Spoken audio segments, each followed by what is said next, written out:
Hallelujah, price lord. ಕರ್ತನಾದ ಯೇಸು ಕ್ರಿಸ್ತನ ನಾಮದಲ್ಲಿ ನಮ್ಮೆಲ್ಲ ಸಹೋದರ ಸಹೋದರಿಯನ್ನ ವಂದಿಸ್ತೇವೆ.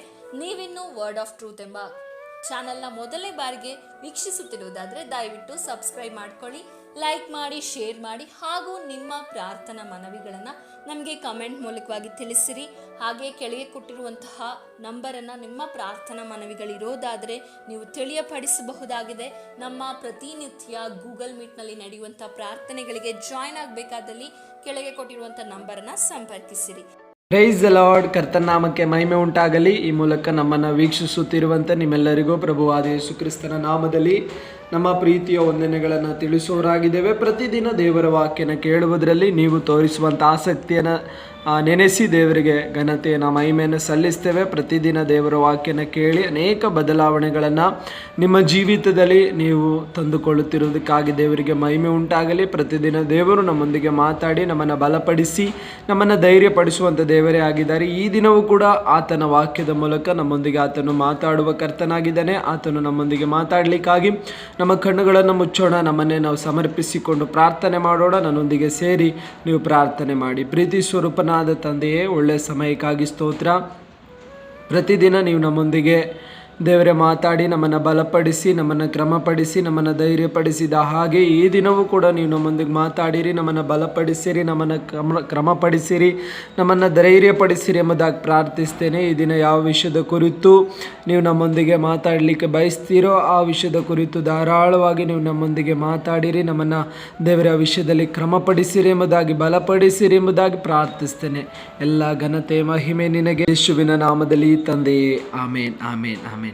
ಈ ದಿನದ ವಾಕ್ಯ ಸಂದೇಶದ ವಿಷಯ ಏನಾಗಿದೆ ಎಂಬುದಾಗಿ ನಾವು ನೋಡುವುದಾದರೆ, ಪವಿತ್ರಾತ್ಮನ ವರಗಳನ್ನು ಹೊಂದಿಕೊಳ್ಳುವುದು ಹೇಗೆ ಅನ್ನುವುದರ ಕುರಿತು ನಾವು ಸ್ವಲ್ಪ ಸಮಯ ದೇವರ ವಾಕ್ಯದ ಮೂಲಕ ಧ್ಯಾನ ಮಾಡಿಕೊಳ್ಳೋಣ. ಪರಿಶುದ್ಧಾತ್ಮನ ವರಗಳ ಕುರಿತು ಕೇಳುವಾಗ ಎಲ್ಲರಿಗೂ ಆಸೆ, ನಾನು ಕೂಡ ಪರಿಶುದ್ಧಾತ್ಮನ ವರಗಳನ್ನು ಹೊಂದಿಕೊಳ್ಳಬೇಕು, ಆ ವರಗಳ ಮೂಲಕ ಉಪಯೋಗಿಸಲ್ಪಡಬೇಕು ಅನ್ನೋದು ಎಲ್ಲರ ಆಸೆ, ಎಲ್ಲರ ಬಯಕೆ ಇದೆ. ಹಾಗಾದರೆ ಆ ಪರಿಶುದ್ಧಾತ್ಮನನ್ನು, ಆತನ ವರಗಳನ್ನು ಹೊಂದಿಕೊಂಡು ಅದರ ಮೂಲಕ ನಡೆಸಲ್ಪಡುವುದು ಹೇಗೆ ಅನ್ನೋದ್ರ ಕುರಿತು ನಾವು ಈ ದಿನ ಧ್ಯಾನ ಮಾಡಿಕೊಳ್ಳೋಣ. ಪವಿತ್ರಾತ್ಮನ ವರಗಳನ್ನು ಹೊಂದಿಕೊಳ್ಳುವುದು ಹೇಗೆ ಅನ್ನುವುದರ ಕುರಿತು ಧ್ಯಾನ ಮಾಡುವಾಗ ದೇವರು ಆ ಆತ್ಮನ ಮೂಲಕ ನಮಗೆ ಇರುವಂಥ ವರಗಳನ್ನು ಪರಿಚಯಿಸಲಿ, ಆ ಆತ್ಮನ ವರಗಳನ್ನು ಹೊಂದಿಕೊಂಡು ಜೀವಿಸಲಿಕ್ಕೂ ಅದರ ಮೂಲಕ ಉಪಯೋಗಿಸಲ್ಪಡುವ ಒಂದು ಪಾತ್ರೆಯಾಗಲಿಕ್ಕೂ ದೇವರು ಸಹಾಯ ಮಾಡಲಿ. ಮೊದಲನೇದಾಗಿ ಅಪೊಸ್ತಲರ ಕೃತ್ಯಗಳು 2ನೇ ಅಧ್ಯಾಯದ ಅದರ 4ನೇ ವಚನವನ್ನು ನೋಡಿಕೊಳ್ಳೋದಾದರೆ ಹೀಗೆ ಬರೆಯಲ್ಪಟ್ಟಿದೆ, ಆಗ ಅವರೆಲ್ಲರೂ ಪವಿತ್ರಾತ್ಮ ಭರಿತರಾಗಿ ಆ ಆತ್ಮ ತಮಗೆ ನುಡಿಯುವ ಶಕ್ತಿಯನ್ನು ಕೊಡುವ ಪ್ರಕಾರ ಬೇರೆ ಬೇರೆ ಭಾಷೆಗಳಿಂದ ಮಾತಾಡುವುದಕ್ಕೆ ಪ್ರಾರಂಭಿಸಿದರು ಎಂಬುದಾಗಿ ನಾವು ನೋಡ್ತೇವೆ. ಪರಿಶುದ್ಧಾತ್ಮನ ವರಗಳನ್ನು ಹೊಂದಿಕೊಳ್ಳುವುದು ಹೇಗೆ ಅಂದರೆ, ಅಪೊಸ್ತಲರ ಕೃತ್ಯಗಳು 2ನೇ ಅಧ್ಯಾಯನ ನಾವು ನೋಡುವಾಗ ದೇವರು ವಾಗ್ದಾನ ಮಾಡಲ್ಪಟ್ಟ ಅಥವಾ ಕರ್ತನಾದ ಯೇಸು ಕ್ರಿಸ್ತನು ವಾಗ್ದಾನವಾಗಿ ಅವರಿಗೆ ಕಳಿಸಲ್ಪಟ್ಟ ಆ ದೇವರ ಆತ್ಮನನ್ನು ಅವರು ಹೊಂದಿಕೊಂಡಾಗ ಅವರ ಜೀವಿತದಲ್ಲಿ ಆದಂಥ ಬದಲಾವಣೆಗಳನ್ನು ನಾವು ನೋಡ್ಬೋದು. ಅವರು ಅಲ್ಲಿಯ ತನಕ ಮಾತಾಡದೇ ಇರುವಂಥ ನಾನಾ ಭಾಷೆಗಳನ್ನು ಆಡಿ ದೇವರ ಮಹತ್ವಗಳನ್ನು ನುಡಿದದ್ದನ್ನು ನಾವು ನೋಡ್ತೇವೆ.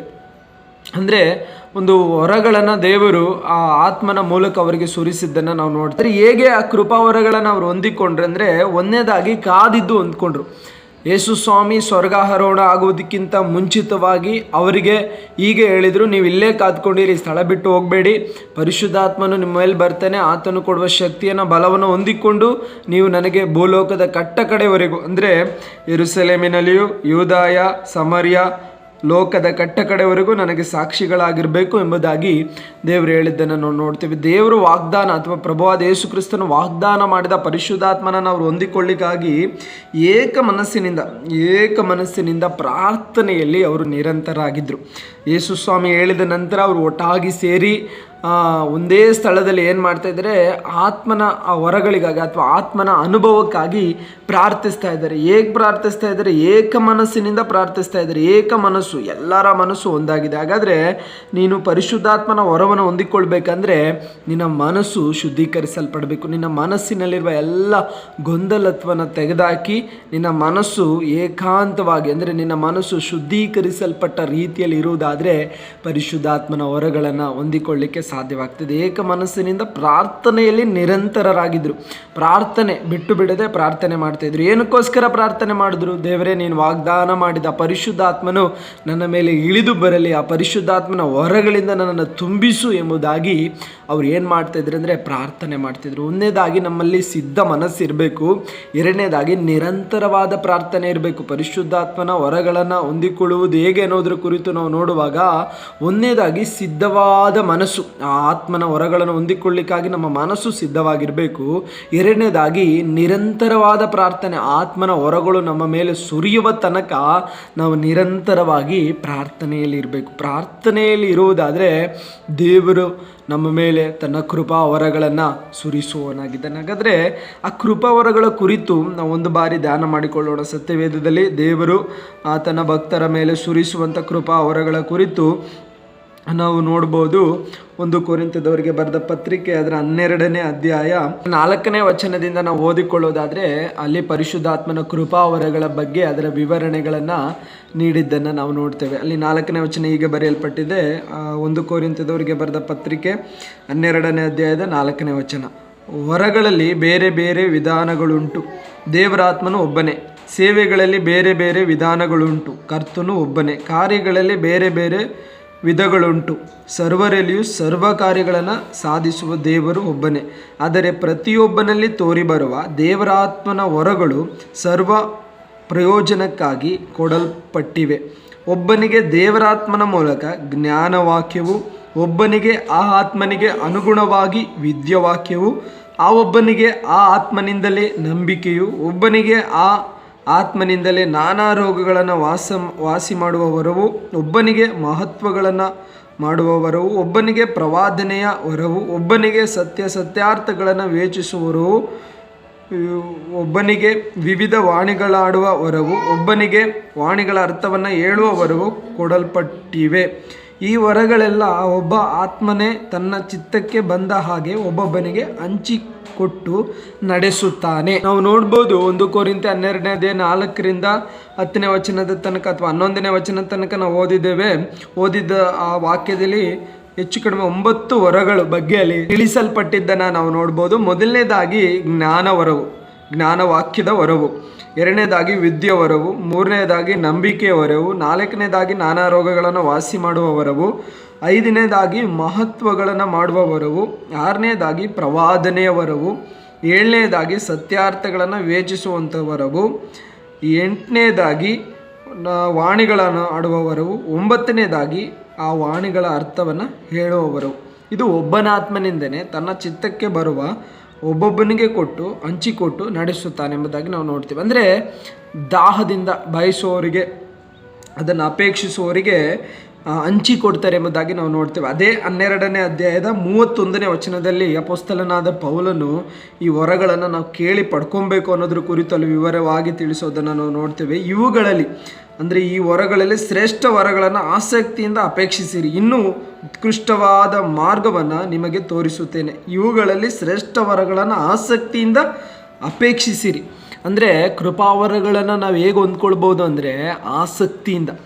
ಒಂದೇದಾಗಿ ನಾನು ಮುಂಚೆನೇ ಹೇಳಿದೆ, ಆ ಸಿದ್ಧವಾದ ಮನಸ್ಸು, ಕೃಪಾವರಗಳನ್ನು ಹೊಂದಿಕೊಳ್ಳಿಕ್ಕಾಗಿ ಸಿದ್ಧತೆ ಉಳ್ಳ ಮನಸ್ಸು, ನಿರಂತರವಾದ ಪ್ರಾರ್ಥನೆ. ಮೂರನೇದಾಗಿ 1 ಕೊರಿಂಥ 12ನೇ ಅಧ್ಯಾಯ 31ನೇ ವಚನದಲ್ಲಿ ಆಸಕ್ತಿ, ಆ ವರಗಳನ್ನು ಹೊಂದಿಕೊಳ್ಬೇಕೆಂಬ ಆಸಕ್ತಿ ನಮಗಿರಬೇಕು. ಈಗಾಗಲೇ ನಾವು ಓದಿಕೊಂಡ ಆ ವಚನದಲ್ಲಿ ಆ ವರಗಳ ಬಗ್ಗೆ ವಿವರವಾಗಿ ನಾವು ನೋಡ್ಬೋದು. ಇಷ್ಟೆಲ್ಲ ವರಗಳಲ್ಲಿ ದೇವರೇ ಇದರಲ್ಲಿ ನನ್ನನ್ನು ಕೂಡ ತುಂಬಿಸು, ಈ ವರಗಳಲ್ಲಿ ನನಗೂ ಕೂಡ ಕೊಡು ಎಂಬುದಾಗಿ ನಾವು ದೇವರಲ್ಲಿ ಆಸಕ್ತಿಯಿಂದ ಬೇಡಿಕೊಳ್ಳುವಾಗ ದೇವರು ಈ ಕೃಪಾ ವರಗಳನ್ನು ನಮಗೂ ಕೂಡ ದಯಪಾಲಿಸುವವನಾಗಿದ್ದಾನೆ. ಆತನು ಕೃಪಾವರಗಳನ್ನು ದಯಪಾಲಿಸುವಾಗ ಆತನ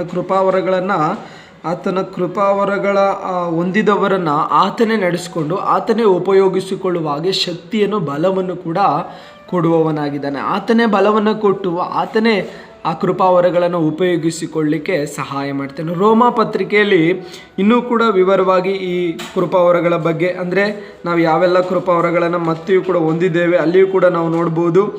ರೋಮಾಪುರದವರಿಗೆ ಬರೆದ ಪತ್ರಿಕೆ 12ನೇ ಅಧ್ಯಾಯ 6ನೇ ವಚನದಲ್ಲಿ ನಾವು ಓದಿಕೊಳ್ಳೋದಾದರೆ ಹೀಗೆ ಬರೆಯಲ್ಪಟ್ಟಿದೆ: ದೇವರು ನಮಗೆ ಕೃಪೆ ಮಾಡಿದ ಪ್ರಕಾರ ನಾವು ಬೇರೆ ಬೇರೆ ವರಗಳನ್ನು ಹೊಂದಿದ್ದೇವೆ, ಹೊಂದಿದ ವರವು ಪ್ರವಾದನೆಯ ರೂಪವಾಗಿದ್ದರೆ ನಮ್ಮ ವಿಶ್ವಾಸ ವರಕ್ಕೆ ತಕ್ಕ ಹಾಗೆ ಪ್ರವಾದನೆ ಹೇಳೋಣ. ಅದು ಸಭಾಸೇವೆಯ ರೂಪವಾಗಿದ್ದರೆ ಸಭಾಸೇವೆಯನ್ನು ಮಾಡುತ್ತಾ ಇರೋಣ. ಬೋಧಿಸುವವನು ಬೋಧಿಸುವುದರಲ್ಲಿಯೂ ಬುದ್ಧಿ ಹೇಳುವವನು ಬುದ್ಧಿ ಹೇಳುವುದರಲ್ಲಿಯೂ ನಿರಂತನಾಗಿರಲಿ. ದಾನ ಕೊಡುವವನು ಯಥಾರ್ಥ ಮನಸ್ಸಿನಿಂದ ಕೊಡಲಿ. ಹಿರಿತನ ನಡೆಸುವವನು ಆಸಕ್ತಿಯಿಂದ ನಡೆಸಲಿ. ಕಷ್ಟದಲ್ಲಿರುವವರಿಗೆ ಉಪಕಾರ ಮಾಡುವವನು ಸಂತೋಷವಾಗಿ ಮಾಡಲೆಂಬುದಾಗಿ ನಾವು ನೋಡ್ತೀವಿ. ಇಂಥ ವರಗಳನ್ನು ಹೊಂದಿದವರು ಈ ರೀತಿಯಾದ ಕಾರ್ಯಗಳನ್ನು ಮಾಡಿರಿ. ನಿಮಗೆ ಕೊಟ್ಟ ವರಗಳನ್ನು ನೀವು ಆಸಕ್ತಿಯಿಂದ ಉಪಯೋಗಿಸಿಕೊಳ್ಳ್ರಿ. ಪ್ರಿಯರೇ, ಅನೇಕ ಬಾರಿ ನಾವು ದೇವರಿಂದ ಆ ವರಗಳನ್ನು ಕೇಳ್ತೇವೆ, ಪಡ್ಕೊಳ್ತೇವೆ. ಕೇಳಿಕೊಂಡಂಥ ಕೃಪಾ ವರಗಳನ್ನು ಪಡ್ಕೊಂಡಂಥ ಕೃಪಾ ವರಗಳನ್ನು ನಾವು ಏನು ಮಾಡಲ್ಲ ಅಂದರೆ ಪ್ರಜ್ವಲಿಸುವ ಹಾಗೆ ಮಾಡಲ್ಲ. ಹೊಂದಿಕೊಂಡ ಕೃಪಾ ವರಗಳು ನಮ್ಮಲ್ಲಿ ಪ್ರಜ್ವಲಿಸಬೇಕು. ಅದಕ್ಕೆ ಅಪೊಸ್ತಲನಾದ ಪೌಲನು ತಿಮೋತಿಗೆ ಪತ್ರಿಕೆಯನ್ನು ಬರೆಯುವಾಗ ಹೀಗೆ ಆತನಿಗೆ ಒಂದು ಅನುಭವವನ್ನು ಹೇಳೋದನ್ನು ನಾವು ನೋಡ್ತೀವಿ. ಅದನ್ನು ಓದಿಕೊಳ್ಳೋಣ. ತಿಮೋತಿಗೆ ಬರೆದ 2ನೇ ಪತ್ರಿಕೆಯನ್ನು ನಾವು ಓದಿಕೊಳ್ಳೋದಾದರೆ ಅದರ 1ನೇ ಅಧ್ಯಾಯದ 6ನೇ ವಚನ ಹೀಗೆ ಬರೆಯಲ್ಪಟ್ಟಿದೆ. ಆದ ಕಾರಣ ನಾನು ನಿನ್ನ ತಲೆಯ ಮೇಲೆ ಹಸ್ತವನ್ನಿಟ್ಟಿದ್ದರ ಮೂಲಕ ನಿನಗೆ ದೊರಕಿದ ದೇವರ ಕೃಪಾವರವು ಪ್ರಜ್ವಲಿಸುವಂತೆ ಮಾಡಬೇಕೆಂದು ನಿನಗೆ ಜ್ಞಾಪಕ ಪಡಿಸುತ್ತೇನೆ. ಅಲ್ಲಿ ನೋಡ್ಬೋದು, ದೇವರು ನಿನಗೆ ಕೊಟ್ಟಿರುವ ಕೃಪಾವರವನ್ನು ನೀನೇನು ಮಾಡಬೇಕು? ಪ್ರಜ್ವಲಿಸುವ ಹಾಗೆ ಮಾಡಬೇಕು. ಪ್ರಿಯರೇ, ಕೃಪಾವರಗಳನ್ನು ಬರೀ ಹೊಂದಿಕೊಳ್ಳುವುದು ಮಾತ್ರ ಅಲ್ಲ, ಹೊಂದಿಕೊಂಡ ಕೃಪಾವರಗಳು ನಮ್ಮಲ್ಲಿ ಇದ್ಕೊಂಡು ಪ್ರಜ್ವಲಿಸಬೇಕು. ನಮ್ಮೊಳಗಡೆ ಒಂದು ಸಾಧನವಾಗಿ ಉಪಯೋಗಿಸಲ್ಪಡಬೇಕು. ನೀವು ನೋಡ್ಬೋದು, ನಿಮ್ಮ ಹಸ್ತದಲ್ಲಿ ಯಾವುದಾದ್ರೂ ಒಂದು ಕತ್ತಿಯನ್ನು ಕೊಟ್ಟರೆ ಆ ಕತ್ತಿ ಉಪಯೋಗ ಶೂನ್ಯವಾಗಿದ್ದರೆ ಏನಕ್ಕೂ ಪ್ರಯೋಜನಕ್ಕೆ ಬರಲ್ಲ. ಆದರೆ ಉಪಯೋಗ ಆಗ್ತಾ ಇರುವಾಗ ಮತ್ತಷ್ಟು ಅದು ಉಪಯೋಗ ಭರಿತವಾಗಿ ಮಾರ್ಪಡ್ತದೆ. ಹಾಗಾದರೆ ದೇವರು ನಿಮ್ಮನ್ನು ನಂಬಿಗಸ್ತರೆಂಬುದಾಗಿ ಎಣಿಸಿ ನಿಮಗೆ ಕೃಪಾವರಗಳನ್ನು ಕೊಡುವಾಗ ಆ ಕೃಪಾವರಗಳನ್ನು ನೀವು ಉಪಯೋಗಿಸಿಕೊಳ್ಬೇಕು. ದೇವರು ನಿಮಗೆ ಯಾವುದೇ ಒಂದಾದರೂ ಕೃಪಾವರವನ್ನು ಕೊಟ್ಟಿರ್ತಾರೆ. ಆ ಕೃಪಾವರಗಳನ್ನು ಉಪಯೋಗಿಸಿಕೊಳ್ಳಿಕ್ಕೆ ನಿಮ್ಮನ್ನು ನೀವು ಒಪ್ಪಿಸಿಕೊಡ್ಬೇಕು. ಹೊಂದಿಕೊಂಡ ಕೃಪಾವರಗಳು ನಿಮ್ಮಲ್ಲಿ ಇದ್ದುಕೊಂಡು ಪ್ರಜ್ವಲಿಸಬೇಕು. ಅನೇಕರಿಗೆ ಪ್ರಯೋಜನ ಉಳ್ಳದಾಗಿ ಮಾರ್ಪಡಬೇಕು. ನೀವು ಪ್ರಾರ್ಥನೆ ಮಾಡುವಾಗ ಅನೇಕ ರೋಗಿಗಳು ಸೌಖ್ಯವಾಗಬೇಕು. ನಿಮಗೆ ರೋಗ ಸೌಖ್ಯವರ ಕೊಟ್ಟಿದ್ರೆ ನೀವು ರೋಗ ಸೌಖ್ಯವರನ್ನು ಉಪಯೋಗಿಸ್ಕೊಳ್ರಿ. ಪ್ರವಾದನೆ ವರ ಕೊಟ್ಟಿದ್ರೆ ಪ್ರವಾದನೆ ವರಗಳನ್ನು ಉಪಯೋಗಿಸ್ಕೊಳ್ರಿ. ನಾನಾ ಮಹತ್ವಗಳನ್ನು ಮಾಡುವ ವರಗಳನ್ನು ಕೊಟ್ಟಿದ್ರೆ ನಾನಾ ಮಹತ್ವಗಳನ್ನು ಮಾಡ್ರಿ. ದೇವರ ಕೃಪೆಯನ್ನು ಆಶ್ರಯಿಸಿಕೊಂಡು ಏನು ನಿಮಗೆ ದೇವರು ಕೊಟ್ಟಿದ್ದಾರೋ, ದಾನ ಮಾಡುವಂಥದ್ದು ಅಥವಾ ಸಭಾ ಸೇವೆ ಮಾಡುವಂಥದ್ದು, ಬೋಧಿಸುವಂಥದ್ದು, ಯಾವ ಕೃಪಾವರವನ್ನು ದೇವರು ನಿಮಗೆ ಕೊಟ್ಟಿದ್ದಾರೋ ಆ ಕೃಪಾವರಗಳಿಗೆ ತಕ್ಕ ಹಾಗೆ ದೇವರ ಕರಗಳಲ್ಲಿ ನಿಮ್ಮನ್ನು ನೀವು ಉಪಯೋಗಿಸಲ್ಪಡಬೇಕು.